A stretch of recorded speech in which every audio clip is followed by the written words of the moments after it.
Welcome to TrineDay's Roundtable 19.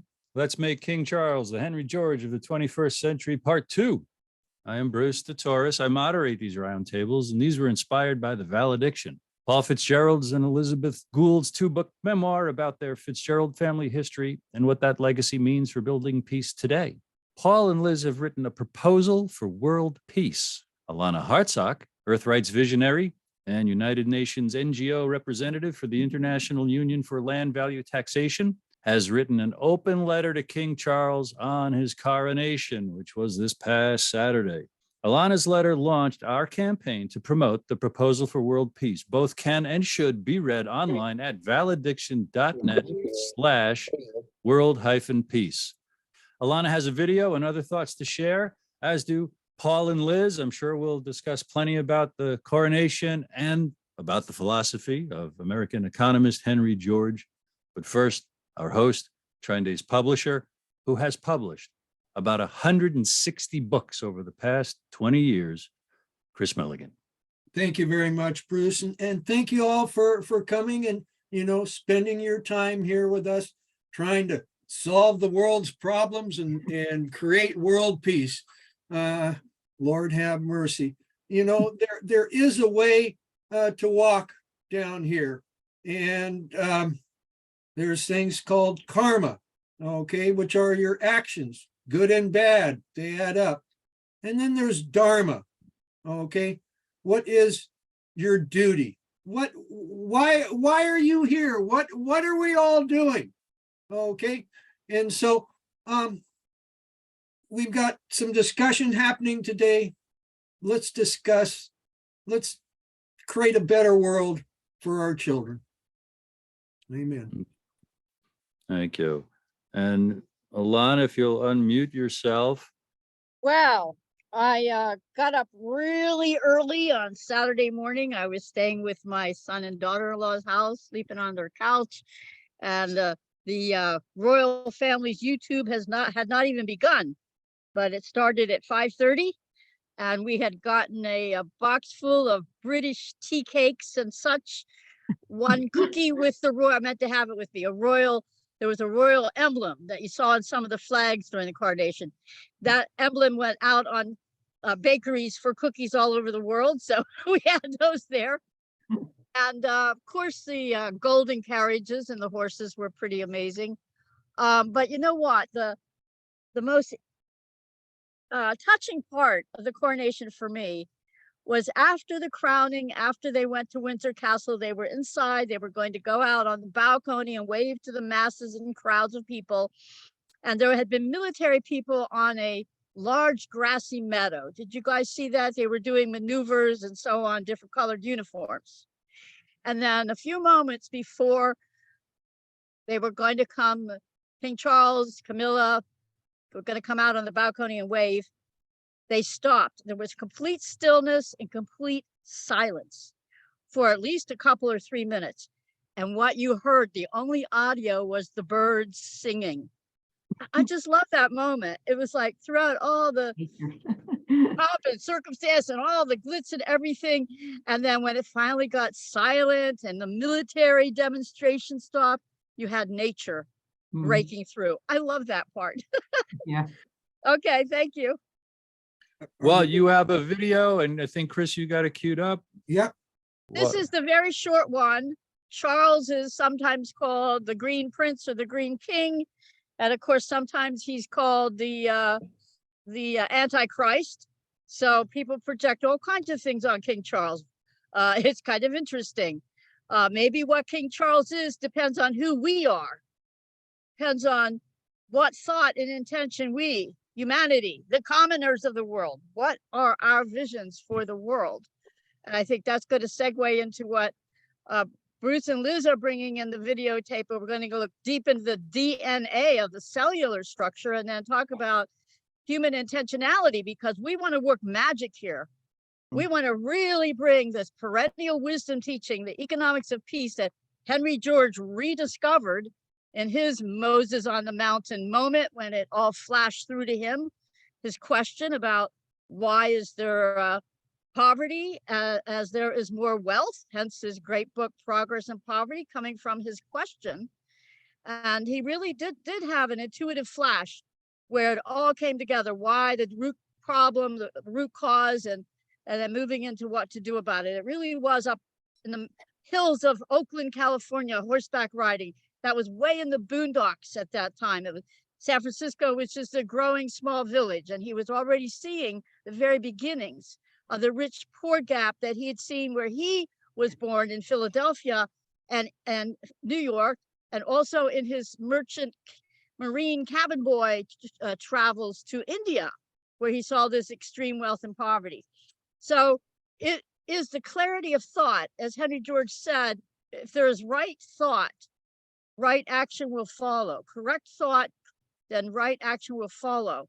And I think that those who really, really get what Henry George is all about and connect many, many dots around that insight, that leads us to the correct thought, and that leads us to not just asking questions, but now knowing what to do about it. Okay, so the video of Charles is simply his walking about to his favorite place on earth, which is Romania, which is part of Liz's heritage on her mother's side, I understand. It's Russian Romanian. And so Charles is loving the integration of nature and the small farms, the forests and the fields. So you get a bit of his aesthetic sense and of what he loves by watching the video. So thanks. Royal Highness, the Prince of Wales. The key thing I think about Romania, Transylvania in particular, is that there's so much we can learn from. Seriously, it is the last corner of Europe where you see true sustainability and complete resilience, and the maintenance of entire ecosystems for the benefit of mankind, and also for nature. And there's so much we must learn from that before it's too late. So presumably this is why it's so important to preserve it for the future. But I think so. But people will say, oh, well, he's just trying to preserve things in our state, or trying to prevent progress and so on. But you'd think by now we might have learned a few lessons from the things that have gone wrong with an agri-industrial approach to everything. Because the great thing, it seems to me, about Transylvania is the combination of natural ecosystems, the forests and the agricultural areas, together with the human cultural systems. And it's this extraordinarily unique, integrated relationship, which is of such huge importance. Once you put it all apart, you're left with something which can just be exploited without being treated in a sustainable way, if you see what I mean. Because if you cut down great swathes of the Carpathian natural forest, you're actually destroying one of nature's great services to the rest of mankind. His stance against industrial agriculture and for this earlier phase, which is the harmonic of people in their environment and yet having their basic needs well met. The fact that he so admires and is so touched by this, I think really speaks to who he is in a very deep way. And for those who've read the open letter to King Charles, there are four requests that we ask him to pay attention to. And the first is, with all the massive, massive land holdings that are held under his name, under the crown, both in Britain and worldwide, we're asking that we reverse the enclosures from 500 years ago when the people were pushed off of the land and into the cities, the creation of the extreme market economy eventually, where everything is bought and sold. We asking that he open significant acreages of the lands under his control to be held in a trusteeship or community land trust basis for new ecological villages based on permaculture, based on regenerative agriculture. And that would immediately enable people in Britain and elsewhere who are homeless or stuck in impoverished situations, working too long and too hard for too little. That will allow access, direct land access for people and take a lot of pressure off. And at the same time, be creating the beautiful integration and harmonic of people and planet, humans and nature that he's so admiring about Romania. Now, I came across a short video where he has in fact created a little small town, just a very small village with housing clustered in the middle. So I think he also already has that. I think we just need people asking for it. You know, you've got to ask before you receive. I think we just need to build a movement in UK and elsewhere, and the United States actually, where people say we have a right to the earth. Here, this is land not being used, not being well used, or being poorly used. We would like to form new communities here. So I'd be curious about what other people thought from watching that short clip of Charles in Romania.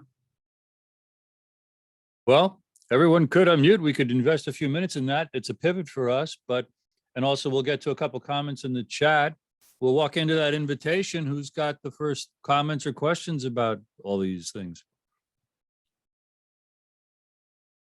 Liz, do you have something? I always have an opinion, as everybody knows. I think that I guess the important thing that I would get from that is knowing that these are public statements and knowing that every word he said can be taken many different ways. What we need to, I think, really invest in is understanding that we get to interpret it the way we want. And if we present our position and our cause correctly, he has to take it seriously at a different level than I think if you approach him with the idea that, you know, he's just he's really all he's about is, you know, he's basically now been labeled a front for the World Economic Forum, and we all know about these connections. But you know, the truth is, you cannot operate at those levels and not be involved with people like the Bilderbergers and, you know, and the World Economic Forum and all of these major organizations. So that can't get in our way. We have to want to bring out the human quality in anyone we're dealing with. And I think that, you know, he's presented the idea that is a channel that we should go through. So that's what I liked about it. Wendell. At the last roundtable, I mentioned that I'd picked up this book by actually a personal friend of his. It's called The Radical Prince. It turns out that Charles III is an amazing mind. He has got just a huge range of interests and ability to think about not only regenerative ag, but he's a philosopher of science and of consciousness. He was talking to folks about bringing consciousness into the science, which has been in the West, well, in the last couple of hundred years for all of us, has been relegated to insignificance. Whatever else who he is and what powers he has, he is no dummy by any means. The timing for this work that we're doing here is so brilliant. Since I've been at this work for decades, this is the way to proceed. It has to have story to it. It has to have magic to it. It has to connect up with our spirit, with what we all want at every level of our being. And so here are the Fitzgerald Goulds writing about the legacy of the Fitzgeralds. I always thought of when I look at history, my fingerprints are on all aspects of history, going back to Troy, maybe even. Anyway, so now it's time to wrap it up and move on to a world that we all want. Let's turn the bad guys into good guys. Yeah, great. Yeah. They don't have any power anymore Alchemy. anyway. So there That's alchemy, and that is real. Ed, unmute yourself. Good afternoon, everyone. Speaking of history, I would just encourage those of you who haven't studied the early part of English history to go out on YouTube and find Fred Harrison's video about the Magna Carta.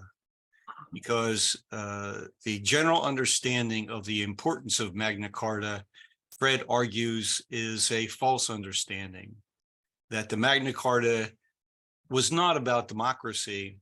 It was about privatization of the land, turning it from a trustee, from the monarchy, into a commodity that could be bought and sold by a landed aristocracy.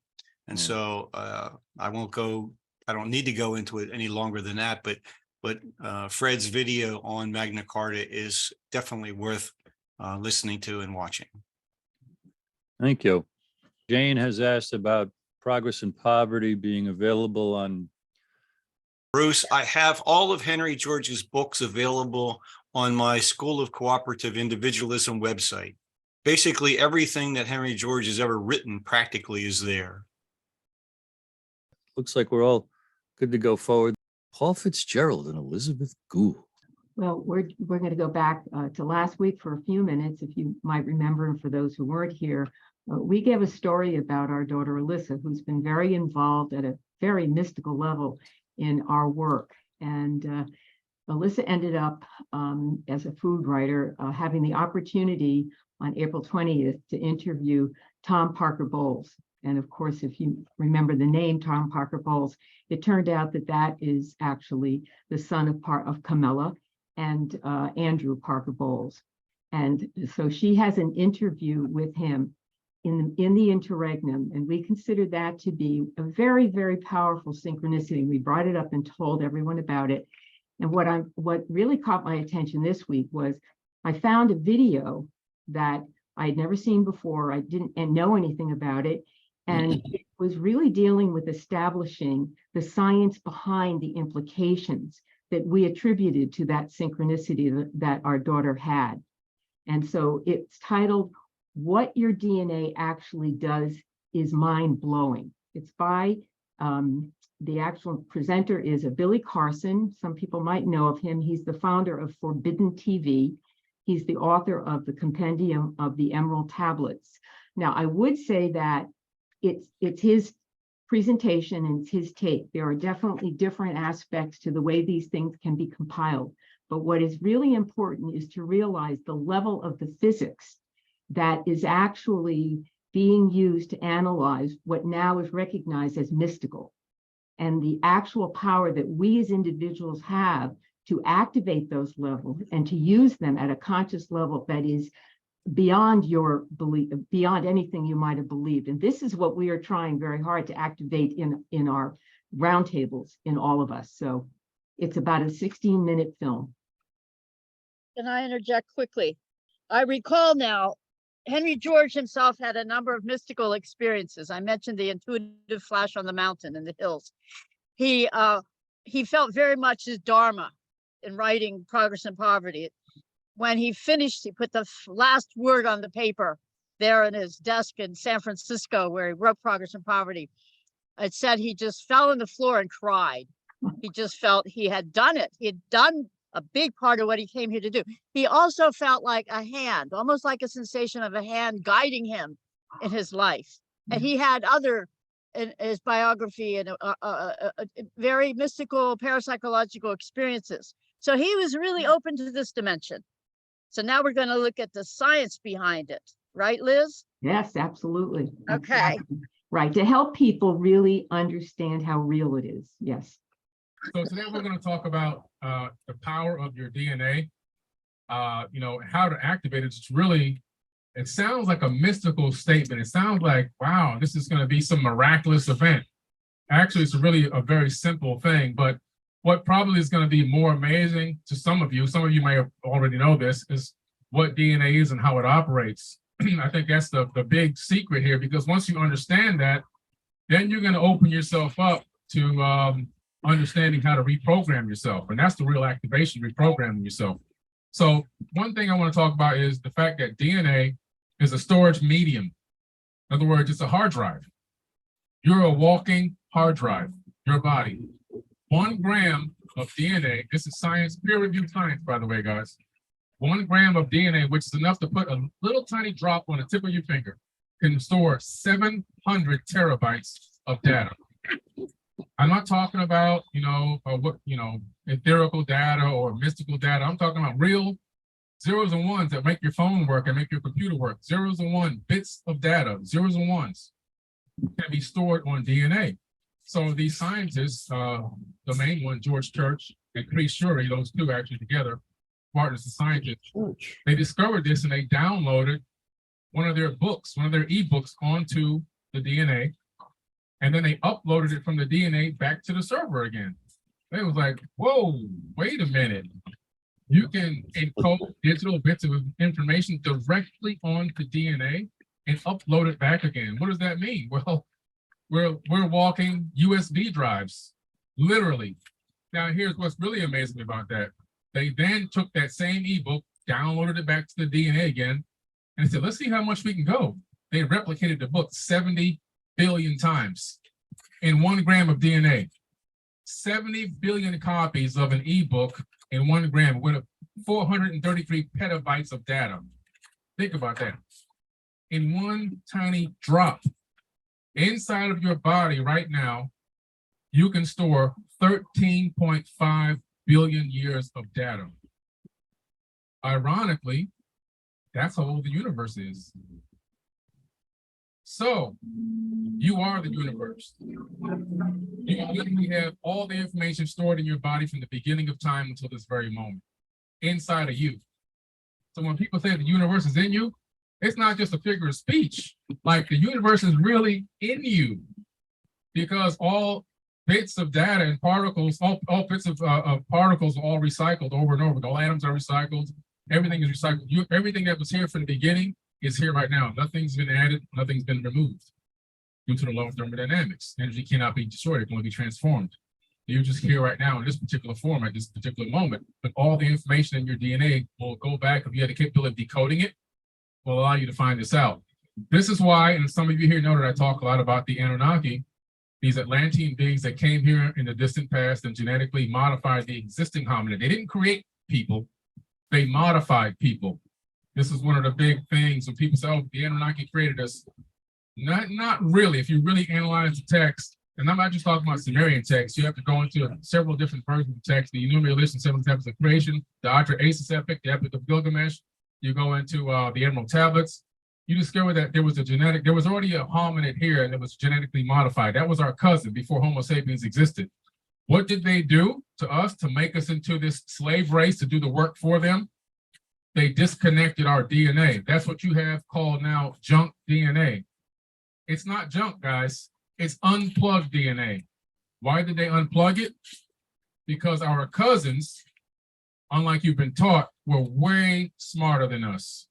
I'm not talking technologically smarter. I'm talking about spiritually smarter.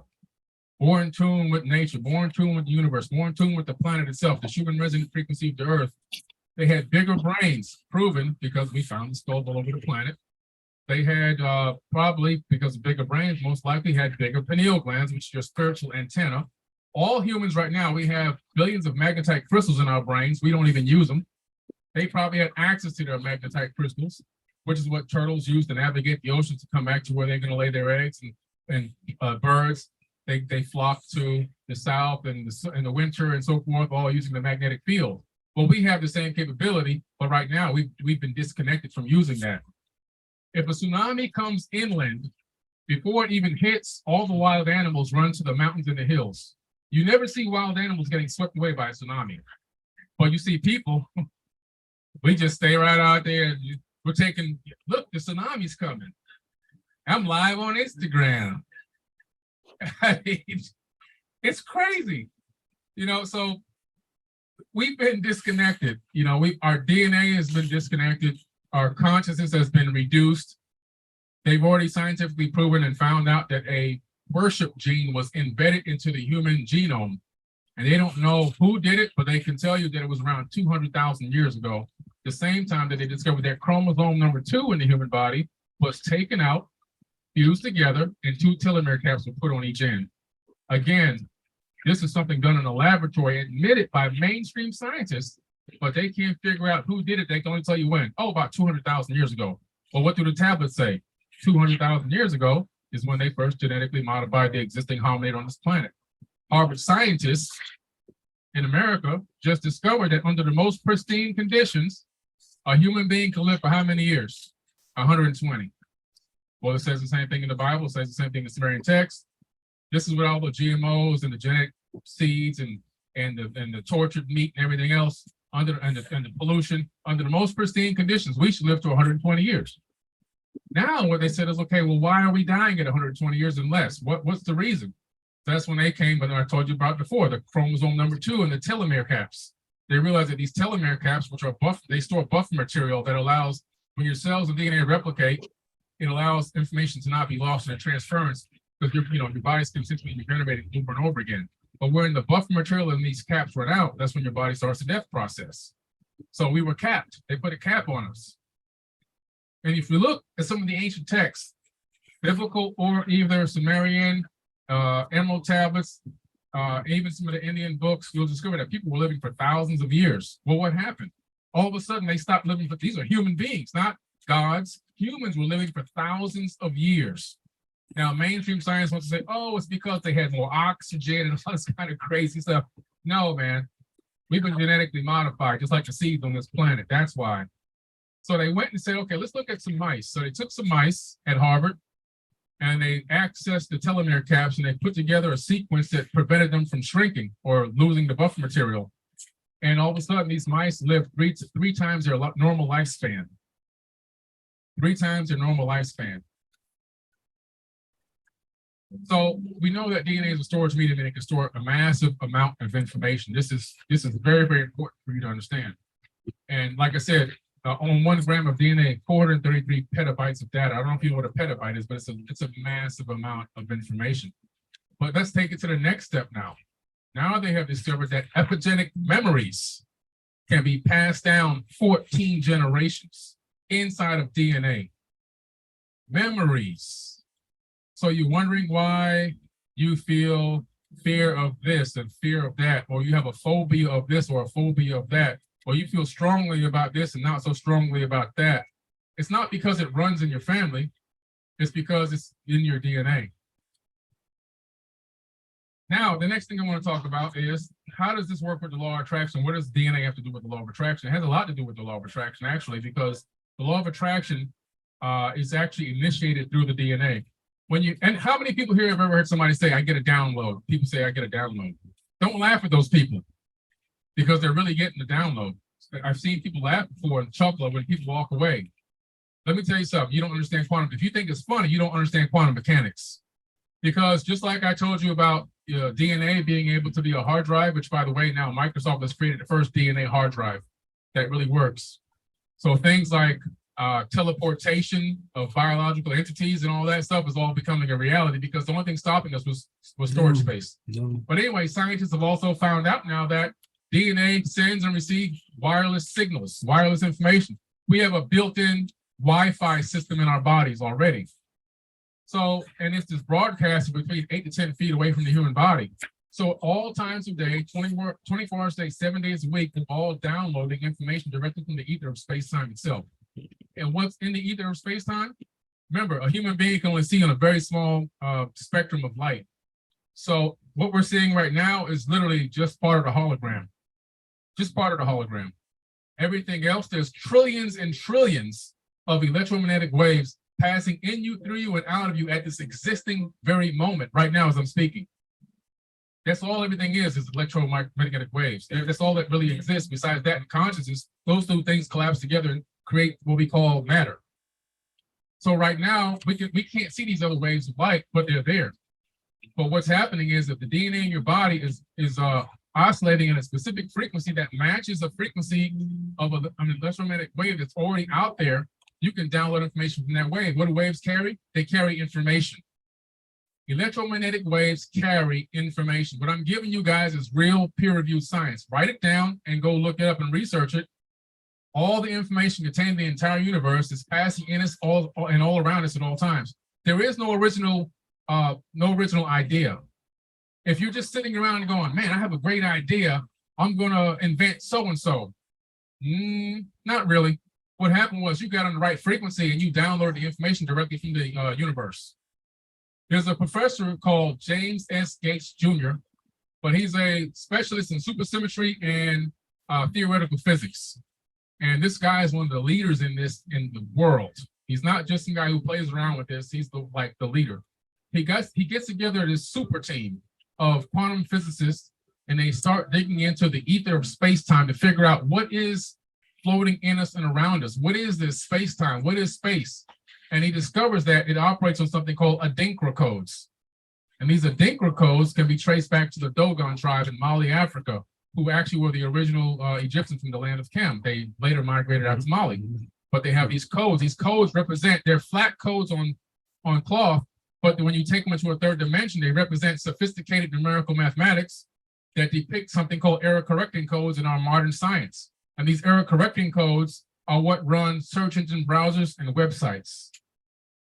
So what is governing the function of our space-time reality in the third dimension is a software program that runs websites and search engines.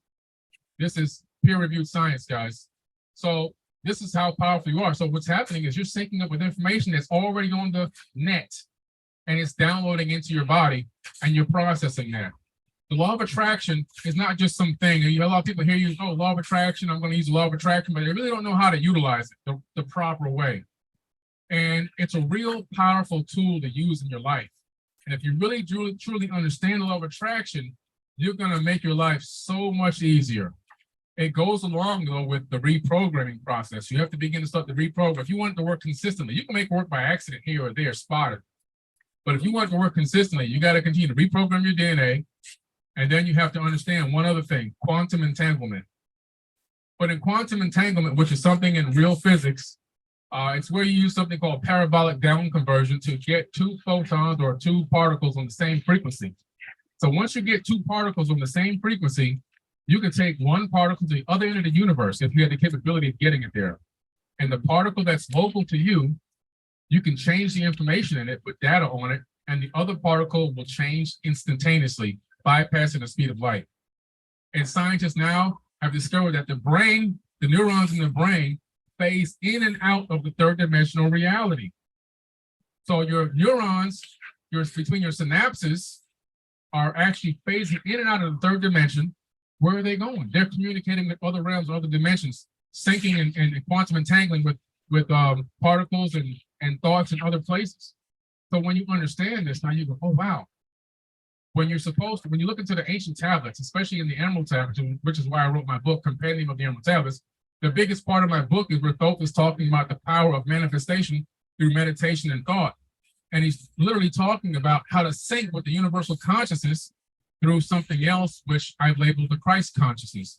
So the Christ consciousness doesn't mean you're syncing up with Jesus Christ. What it means is you're syncing up with the idea, the concept of this higher level of consciousness that exists out there in space-time.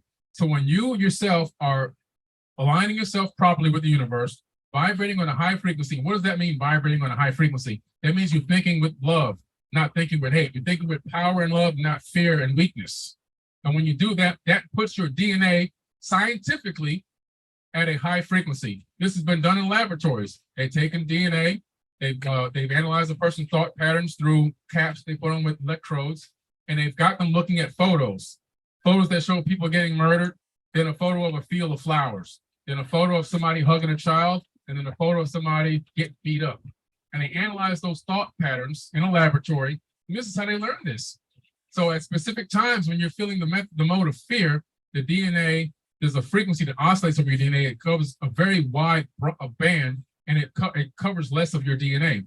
In a high frequency love mode, the frequency oscillates much faster, and they're hence much closer together, and more of the frequency is touching your DNA strand, which means you're operating at a high frequency. This is real science. Now I'm talking about real peer-reviewed quantum physics and quantum mechanics, okay? So now because I'm doing that, and I'm feeling this love frequency, this vibration and happiness in the meditation, I'm now operating at a higher level. Now I'm syncing up with the Christ consciousness. The Christ consciousness is going to carry that photonic or that particle energy to sync up with the universal consciousness on a quantum entanglement. And now I'm quantum entangled directly with the flower of life, which is the face of God. And now what happens is, just like in standard physics, when you have a globe in space, you see space warps around the globe because of the theory of relativity, Einstein's theory of relativity. Now replace the globe, Earth, with your consciousness, with your mind. Your mind is literally, now that it's quantum entangled, it's warping space-time. It's warping the ether of space itself. And now things that you're looking for are falling. Because what happens to a body in space that warps space? Things fall toward it. Now, the things that you want in life are starting to fall towards you. You're creating your own quantum entanglement. You're creating a law of attraction. Now you have things falling directly towards you. And this is how the law of attraction works. I know that for some of you, this might be, what does this have to do with Georgist economics? What we're really dealing here with is how to get that message out and how to take seriously what was just presented to you as a part of our job, which is to understand how to work with the laws of attraction, how to work with quantum entanglement, and understand that it's quite real. And that was the whole point about trying to, we've been working with mystical messages for over 40 years now on this path. And I can tell you, they have gotten closer and closer and closer to our target. And that was the whole point we were trying to, emphasize last week when we told everyone about Alyssa's synchronicity, connecting basically to King Charles, 2 degrees actually, which is a pretty close connection. We know it actually has to get 1 to 1. I mean, that's what we're, but at least we're at 2 degrees at this point. So I think that is the idea that when you actually believe in these things, but you believe them in, again, through the science, this is not, just pie in the sky, like they used to say in the 60s, peace, love, tra-la, to make fun of the anti-war movement. It really couldn't shut us down back then. And I think that's the way I really want people to begin to understand. And a lot of the comments from so many of the long-term Georgists has been that it's been very difficult to maintain enthusiasm because it's been, shut out so easily. And, that's what we're here to really, change. That's exactly what we're here to change, because we really cannot come to our goal, which is world peace, through JFK's peace speech from January. Actually, it's coming up June 10th, 60-year anniversary for JFK's peace speech at American University. And we're using that as an anchor going back into the Fitzgerald legacy to build the idea that the fulfillment of JFK was not his assassination. The fulfillment of JFK is actually delivering the reality of his peace speech. But before we can do that, we need the Georgist economics to really be taken in and begin to change the world. Well, sorry, this is the first time I've attended this particular forum, and I'm just not following what's going on at all. I'm sorry. We understand. No, we do. We understand, because this has been an evolution, and we do have about a dozen roundtables, which can give you that evolution. We also have a proposal that we created, really, that, it's about 50 pages long, and it will give you the evolution of thinking that ultimately led to the letter that Alanna authored, that we just sent to, an open letter to King Charles, and its relationship to the Georgist economics. Quick summary for you, Jane, okay? Paul and I have written a book called Valediction, Resurrection, which is about the Fitzgerald family history going back to the Norman invasion of Ireland. Paul is a Fitzgerald connected through the lineage of the Desmonds to JFK's Fitzgerald side of the family. And we eventually took these ideas and basically, through these roundtable discussions, created this idea of building a platform of world peace based on JFK's speech that he delivered at American University, which is famous to this day. It's still talked about in round circles, in discussions to this day. It's still inspiring people. And we decided to connect it to the Fitzgerald legacy. And there's a whole part of our proposal that deals with the Fitzgerald legacy and how the Fitzgeralds, who were Norman invaders in 1169, became more Irish than the Irish, and one of the most important families, obviously, for the Irish people. So it gives you that understanding of what JFK was. But what we really came to understand, and this is where Alanna comes in and Wendell comes in, we realized that the only way to get to world peace was through creating an economy of peace. And that was the ideas that Alanna and Wendell brought to us. And once we got that idea, we realized that was our first step. That's why we're now going back from trying to create world peace as an idea to going into the economy of peace first, and then the world peace we feel will follow that. So that gives you a kind of overview of the whole project. We walked a walk, starting as the first American journalist to get into Soviet-occupied Afghanistan in 1981 to get the first visas after the Western media was kicked out. We spent, 7 years basically learning the true nature of how the propaganda was created that created the narrative. And that was what was fed to the American people. We did that for CBS News. We worked with the highest level of networks. We witnessed the whole thing firsthand. By 1987, we realized that we really couldn't go any further with the story because we discovered that facts didn't matter, Jane. That's what we discovered in the narrative creation process. So it forced us to have to open up to ultimately a new investigation, a new way of knowing what was motivating the people behind this propaganda. And that's when we ended up writing screenplays. And we connected at one point to the Fitzgerald legacy because our daughter had a dream with Paul's father where he got a message through the dream to go and literally look into the Fitzgerald family. There's other aspects to this. So that gives you an idea of the first, what you might say, mystical message. And we took it seriously. So a lot of things started happening because we did that. It led us ultimately to Oliver Stone, who wanted to do our story in Afghanistan. We wanted him to do a story about the Fitzgerald history that we felt was really important, that we felt may have been connected to the assassination of JFK. So these are the ways that the mystical side of it began to talk to us, and we began to take it seriously. We like to say we were investigative journalists. We took the same investigation intensity that we had on Afghanistan and wrote a book called Invisible History, Afghanistan's Untold Story. If you really want to know what really happened in the Soviet invasion during the Carter administration, it will give you that background. But what we discovered was it wasn't just about the facts. We really needed to get into the whole nature of the story creation process, because that's really what connects to people. The facts only, I like to describe facts. It's like a recipe. You're giving people a recipe, but you really have to, at some point, cook it. You've got to cook the food. You've got to cook the food for thought. And that's what the story does. It takes the facts and it cooks it. And so that's the transition from the facts that engages this mystical quality.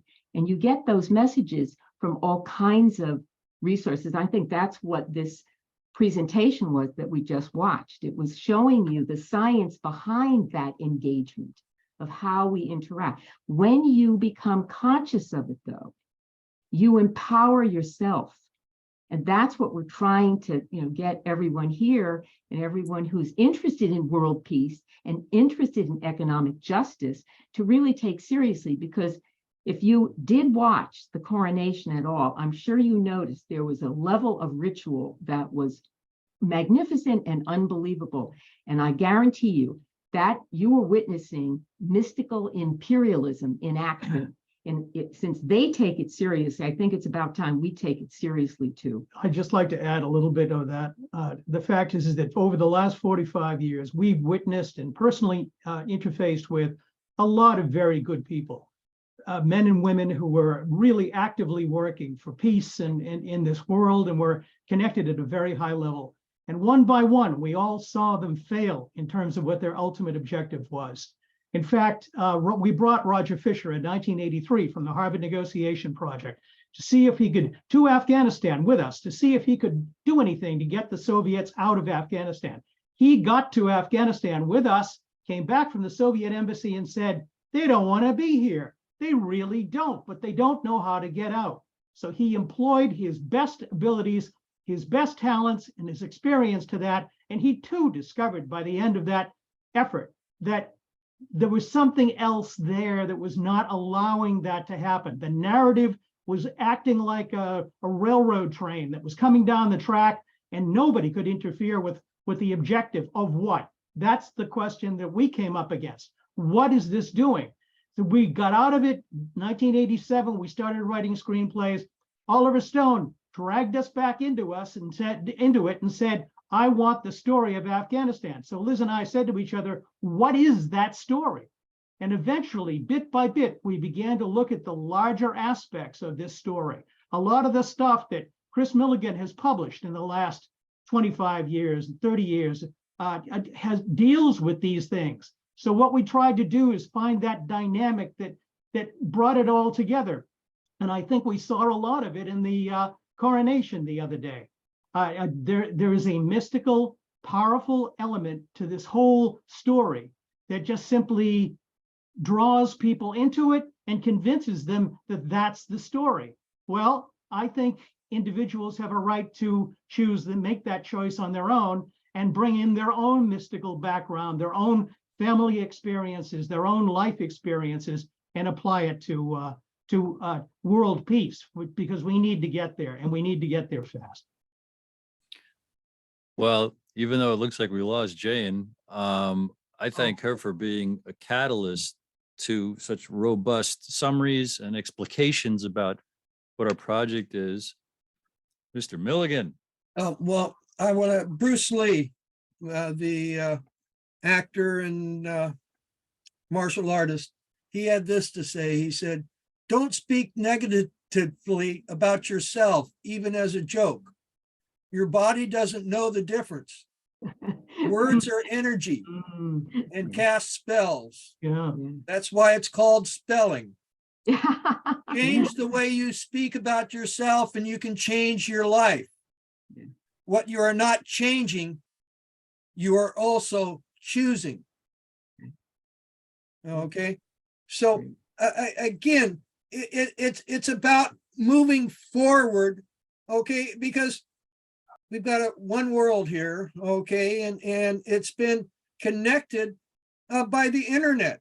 Okay. I mean, you can have goat herders in Kenya with a smartphone, okay, can access all this information, okay? And we need to use this information for more than just subjugating other human beings. We need to use this information to create freedom for ourselves and for our children's future. So, I mean, it's really quite simple, okay? And the thing that has been going on is we've been having people that have put themselves together in secret societies. I call a lot of them the priests and the pirates, okay, and have used knowledge to subjugate other human beings. And about Henry George, I mean, Henry George is just wonderful. There's a new book out called Land and Liberty, Henry George and the Crafting of Modern Liberalism. Came out in 2023, written by a professor at Georgetown. Okay, so people are starting to find out about this stuff, and mostly because of the internet. A little quote from JFK.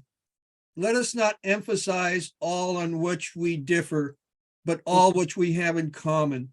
Let us consider not what we fear separately, but what we share together. We actually have to continue to think, how can we get this message out? You can make a contribution, you can alter it, you can change it, you can add your thinking to it and help us break through. But this is what it's going to require. And we have to literally have this consciousness that comes together. And I guarantee you, when they talk about these secret societies and they have all their rituals and they're going through their various, initiations, they are all consciously together on their goal. We don't have the formality of the secret society or of any organization. We only have our common belief together that we do believe in our goal, but we have to have that actual realization of where that power is. The reason it's called imperialism is called mystical imperialism for a reason, okay? That was a phrase coined for Cecil Rhodes, the master imperialist of the British Empire, all right? The term was actually created for him to describe what he was doing. And this is our point. We, the people, have got to understand to get the story out. It's not just the facts. That's the point. It's got to be more than the facts. What you're implying is a definition of reality where our thoughts and intentions have impact. And then that's a challenge to one's identity, as it's just little old me against the universe. Right. No, my dear, if we parent ourselves along these lines, if we were talking a scared kid into having confidence, you can do it, you can do it. And they simply said, what makes you say that? Videos about DNA, stories about thoughts become things. Chris's quotes, one among those echoed one of Wayne Dyer's quotes, the author, change the way you look at things and the things you look at change. Ruth Gould Goodman has patiently had her digital hand up. Please unmute and tell us everything that's on your mind about all this. Yeah, well, it's to understand that the synergy goes both ways. I mean that it's coming at us and we're coming at it. It's like we are really in a vibrational vortex with reality. And the other thing is that story is a way of communicating vibrational frequency. If you were to tell a story, there's a barcode of a frequency in that story that has a beginning, middle, end, and a goal. And all the textures of that become a vibration. And the way that the universe communicates is through vibration. The vibration is what communicates beyond time and space to have that resonance with other realities. So it isn't facts. Facts are intellectual things. And they're two-dimensional, three-dimensional. It's two-dimensional actually. So they have no weight in at the level of this kind of changing of the morphic field of reality. Now, a quick story. There was an actual debate that happened a number of years ago, and one side of the debate were basically the neocons. I don't remember the names of everybody, but it was the neocons telling their story about why they needed to have another war. And on the other side were all the realist analysts, they're called, I think, in the Washington language, the realists who basically said, we don't need another war, this is why, okay? And after the debate, there were absolutely no doubt in many people's minds that the realists won. But when they took the vote, guess who won? The realists had fact after fact after fact, okay? The neocons had no facts, they had a story. And they won the debate, okay? That is a reality that really has to sink in for people to begin to understand how to open up to this level of the process. It is genuinely critical for us to do that.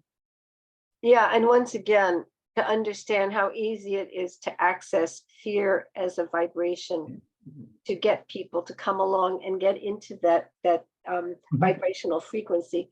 And I think the real work is, how do you get love, the vibration of love? How do you really access that and understand how to tell that story in a way in which it has the power that it does have, which is the totality of the whole universe.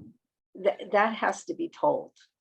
I think I see our project here with the roundtables and the proposal for world peace based on economic justice and mystical messages as a three-part pie, like a pie of three major fields of study. The land value taxation, got to master that, where those principles are enacted, and they are right now in various places around the world, and as they have been for a couple hundred years or 150 years, prosperity results. So that's very nuts and bolts, that's very tangible.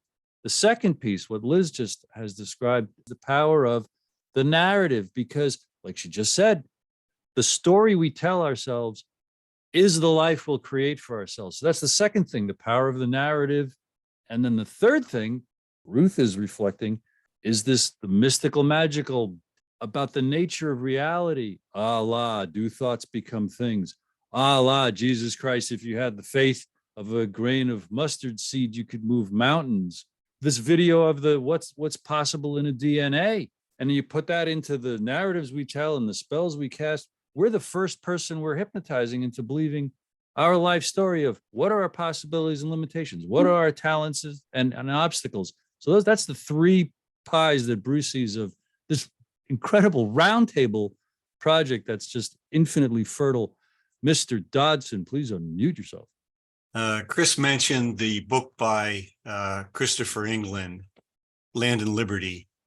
And it's a book that anyone who's interested in how a political movement can rise and fall within simply a few generations or less. It's a real primer. I interviewed Professor England for the Henry George School's Smart Talk program, and it's an interview you probably could benefit by listening. At the same time, I've been teaching, giving a series of lectures on Zoom for the school on the history of the single tax parties. These are the political parties that Henry George started and those who came after him attempted to continue. And they ran candidates all the way up until the election of 1928 for president and vice president, for governors, senators, state legislators, et cetera. And there's a lot of lessons to be learned for those of us who are trying to unite behind principles, because a great deal of effort was made at public education. Hundreds of thousands of pieces of literature were distributed. A speakers bureau was created, and lecturers went out all over the United States and other countries. And yet the level of entrenched power was so strong that all of that effort could not win the day. What's probably the miracle is that Alanna and Wendell and I and some other folks our age, when we were in our 20s or 30s, that there were still enough people around who had survived that devastation to bring us into the movement and to help carry this on. I don't know if the time is right, but my feeling is that the long period when people accepted private property in nature as a right of individuals is to be questioned. And I think it has a lot to do with the destruction of the environment, that people are finally becoming aware that this is the only planet we have, and we better start taking care of it. And private control of land and resources has been a totally destructive set of legal circumstances that we have to get around. Yeah. But definitely read Christopher England's book. I highly recommend it. And the interview that I did might help stimulate you to want to read that. I want to make a quick comment about your comment about timing is everything. And this is the time right now. I'm telling you, this is the whole point. That's what I mean, it isn't about, as Wendell said last week, we can't guarantee what the moment that this is finally going to take off in any clear sense. But what we know is we are moving in the right direction, and we've got the energy on our side. And what you just said about people are putting two and two together about some basic things. And we know this is a part of the solution. It's not the only part, but it's a very, very important part, because it existed at a time when it was obvious that it was powerful and popular. How did they get rid of it? I'm telling you, they got rid of it because it was too powerful. It was going to work. And they remember the warmongers were warmongers, for the last 100 years. They needed to get that war out of their system, because once this thing really comes to an end, there will be no more war. So you better get it out of your system, so to speak. Siobhan, maybe you could enlighten the rest of us as to some of the things you told us the other day about the things that are happening in Ireland in terms of what the need for a change and the efforts to kind of get back to where the empire was 100 years ago in terms of where Ireland is right now. It's reminiscent of the efforts here in the United States to kind of ignore our founding fathers and to go back and redefine what that whole effort was all about. I remember you mentioned something about the monument to the British soldiers alongside the people that created the modern Ireland and that created the revolution there. that there's a I'm trying to rack my brain what that was. well, it was a reactionary way in which Yeah. they're being the founders of the modern Oh, Irish the state IRB, was it? are being treated as terrorists, essentially. Right, they're being reframed. As Being terrorists. reframed. The narrative is being Right, reframed right. about Irish independence. Yes. Super, Yeah. yeah. Oh my God, how do I go into this? Well, and I mean, Ireland is the same as every other country at the moment, really. It's the same. It's the globalist agenda everywhere. You know what I mean? And we're only becoming aware of what real sovereignty actually means now, because we've been whatever dumbed down, or not been aware of it because you're so involved in your life. And I suppose the last 3 years has been a time for people to actually slow down and start assessing what's actually true and meaningful in your life, and so a lot of us are starting to go back to what our founding fathers as such were. Our proclamation of 1916 is kind of like our constitution, and and everything they said in it is just being trodden on right now, and I'm not really sure where you want me to go with this, but I don't know. It's simply the way that that the powers that be are imposing a narrative upon us that is not individuated in the sense. It's like in the places we came from and the way in which we arrived at this spot, almost the powers that be are acting as if they're in a panic in order to to keep the progress of going on. And I think part of that progress is what was prevented by Henry George. It was prevented from Henry George's ideas taking over at the time. Right. Yeah, well, I'm only new to this Henry George now too as well, and I mean I'm just sitting and listening to everything, and it's funny when you talk about JFK talking about come together through our not our differences but our things that are common to us. I mean, we all have something to learn, when we just shut our mouths, and I'm one of those people that I really need to stop, and listen more, and I'm really learning that lately. But I'm just happy to be here to listen to this, because it's just so. I mean, the end goal. I simplify things in my head, and the end goal is world peace, and I'm all in for that. Right. And I'm only in the last few years learning about the quantum thing, and as I say, I'm not an academic. I'm not a head person. It's all about feelings and not feelings, but intuitive and gut reactions for me. And intentions. And I love what you're bringing together. Which Bruce was talking about, the three things coming together. It's so powerful that we haven't even a clue how powerful it is. So sorry, I'm not really what you're. Right, no, That's fine. Thank you. That was perfect. Thank you. That was perfect, because we are definitely trying to. I think it's really about the positive energy that we can maintain in the face of what clearly we know is an attempt to make everyone afraid. I mean, that's really what it comes down to, and I think that was the point about, what we see here is using that common power of positive energy.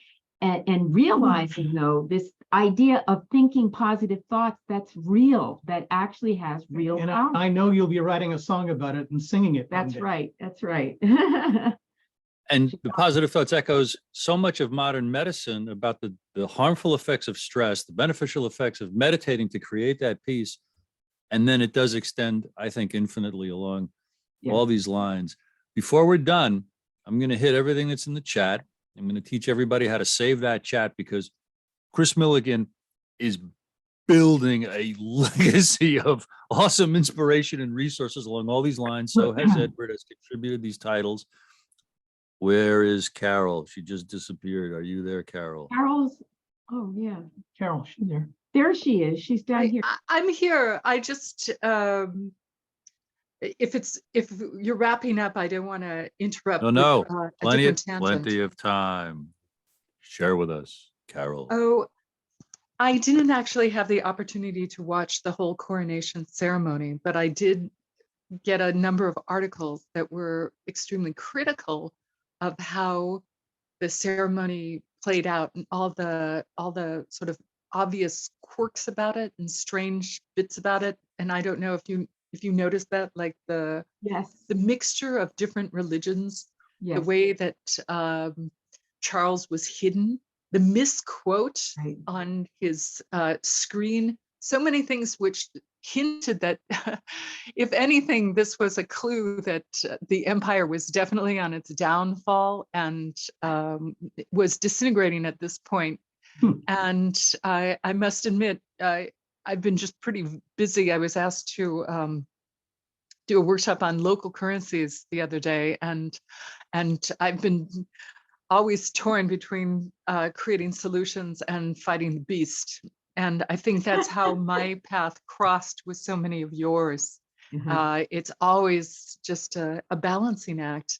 But I found this whole experience to be very powerful and in syncretism with my own mystical experiences, as well as my future plans. Ironically, I was thinking of going to San Francisco tomorrow to scout out the World Economic Forum's 4th Industrial Revolution building.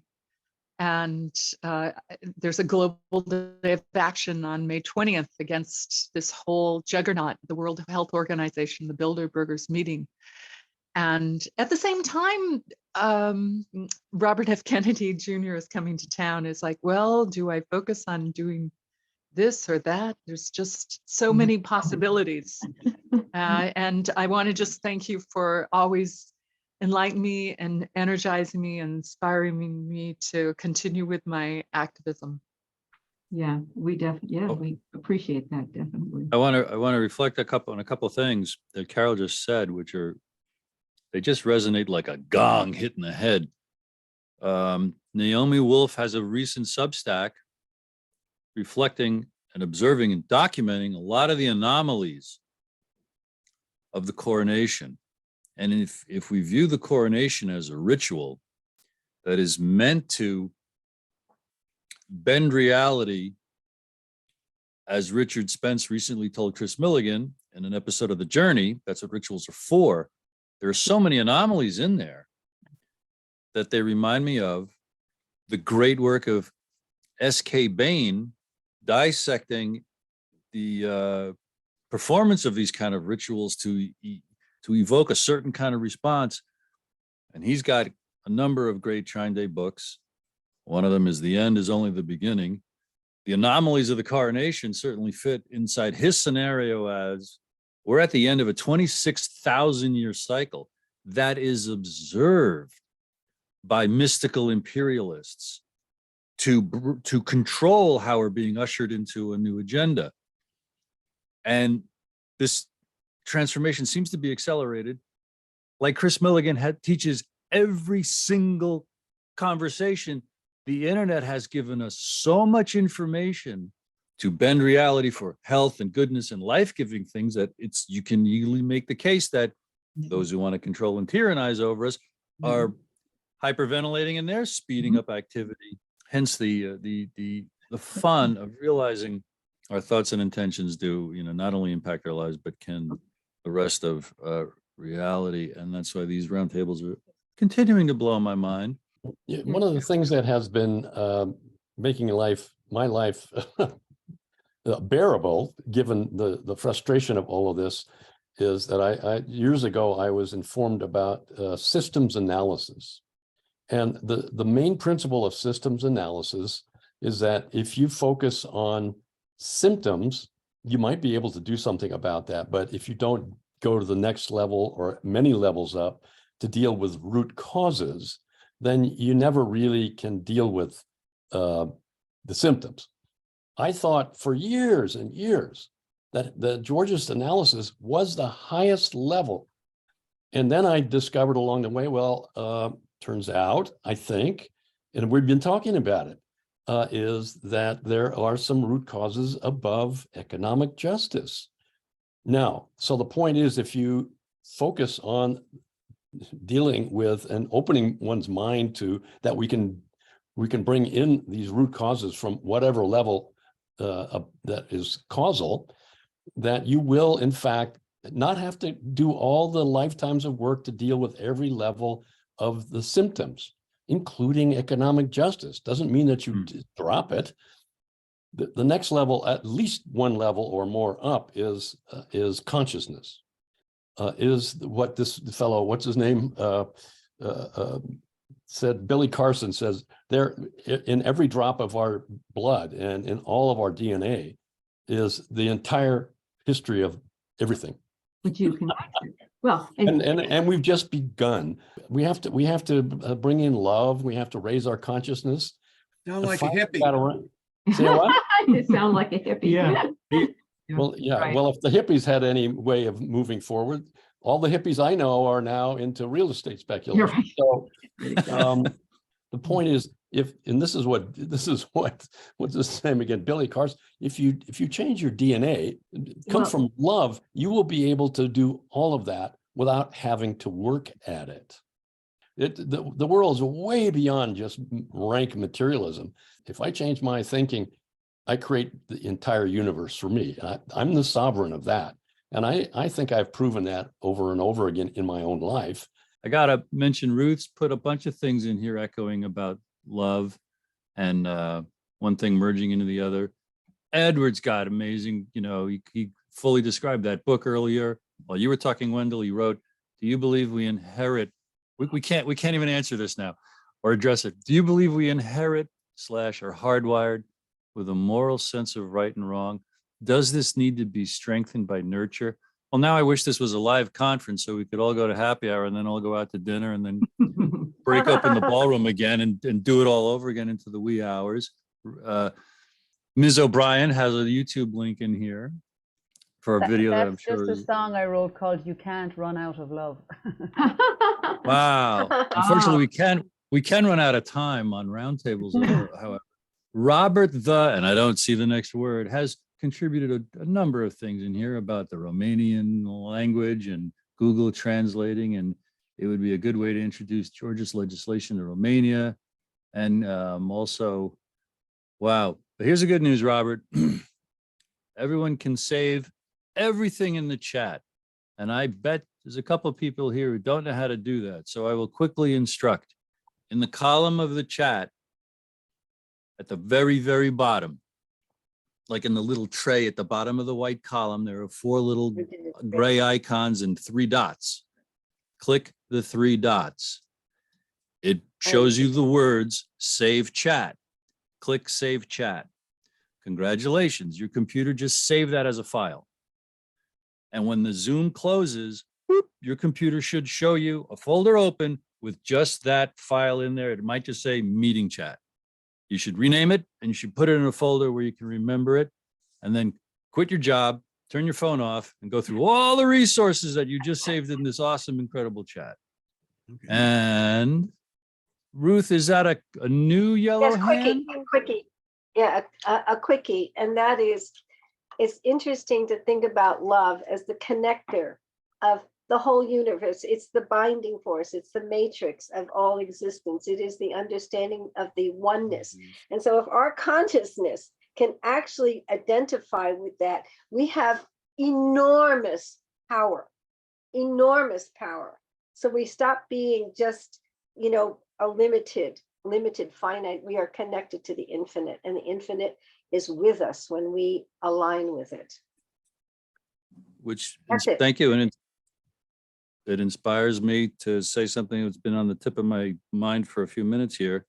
Even the work of someone as famous as Dr. Bruce Lipton is hand in glove with this consciousness examination and the video on what the DNA is really all about, and our power of our beliefs and intentions to transform our health. And now, probably in this order, for final thoughts, Alanna, and then Paul and Liz, and then Chris Milligan.